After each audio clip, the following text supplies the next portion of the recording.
ఎత్తున కదిలి వచ్చినటువంటి టిఆర్ఎస్ శ్రేణులకు అదే విధంగా అందరికీ పేరు పేరున ధన్యవాదాలు తెలియజేస్తూ రేవంత్ రెడ్డి ఖబర్దార్, నీ ప్రభుత్వానికి నూకలు చెల్లినాయి.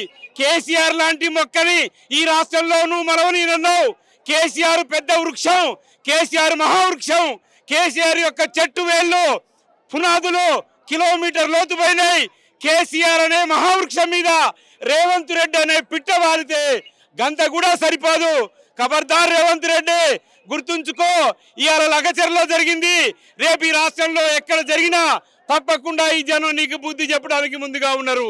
ఎందుకంటే నువ్వు ఎన్నికల్లో చెప్పిన మాయమాటలు నమ్మి జనం నీకు ఓట్లేశారు. నువ్వు చెప్పినటువంటి 6 హామీలు కానీ 13 గ్యారంటీలు కానీ ఏది అమలు చేయలేదు. ఈ రోజుకు నువ్వు ఇస్తున్న తులం బంగారం ఇవ్వలేదు, మహిళలకు ఇస్తున్న 2500 ఇవ్వలేదు, రైతులకు ఇస్తున్నటువంటి 10,000 రూపాయలు ఉన్నటువంటి రైతు బీమా 15,000 చేస్తారన్నావు.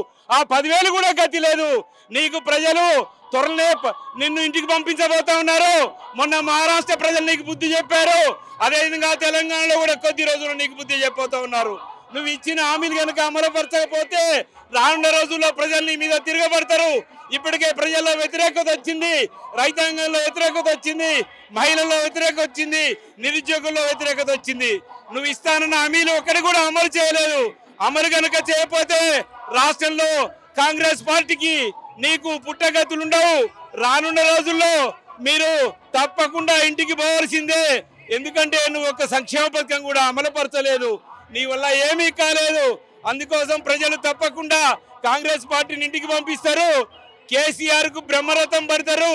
కేసీఆర్ అనే పులి నిద్రపోయింది, పులి తొందరలో బయటకు వస్తుంది, జాగ్రత్తగా ఉండండి. ఇప్పుడు కేటీఆర్ మీకు ఎక్కువ, కేటీఆర్ సరిపోతాడు, మీకు కేసీఆర్ అవసరం లేదు. ఈ తెలంగాణ లోపల ఇవాళ నువ్వు ముఖ్యమంత్రి అయ్యేవాడియో, కేసీఆర్ లేకపోతే తెలంగాణ వచ్చేదా, తెలంగాణకి ఉండేదా? కేసీఆర్ అనేవాడు పుట్టకపోతే ఉమ్మడి రాష్ట్రమే ఉండేది. కేసీఆర్ అనేవాడు పుట్టింది కాబట్టి ఇలా తెలంగాణ వచ్చింది. అందుకే నువ్వు ముఖ్యమంత్రి అయినావు, నువ్వు ముఖ్యమంత్రి అయ్యేవాడి కాదు. ఇది గుర్తుంచుకో బిడ్డ. నువ్వు కూర్చున్నటువంటి పీటకి ఇవాళ నీ పీటని ఇప్పించింది ఎవరు? నీ కుర్చీని ఇచ్చింది ఎవరు? ఇవాళ నీ కుర్చీకి తెలంగాణ ముఖ్యమంత్రికి ఇవాళ అవకాశం కల్పించింది కేసీఆర్. ఇది చరిత్ర మర్చిపోదు, చరిత్ర ఎప్పటికీ ఉంటది. ఈ చరిత్రని తుడిపేయాలనుకుంటే సూర్యుని మీద ఉమ్మేసినట్టే.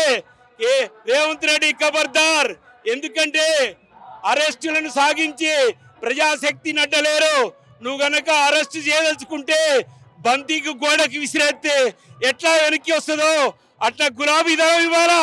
మిమ్మల్ని ఎదుర్కోవడానికి గులాబీ దళం మొత్తం రాష్ట్ర వ్యాప్తంగా సన్నద్ధమైంది.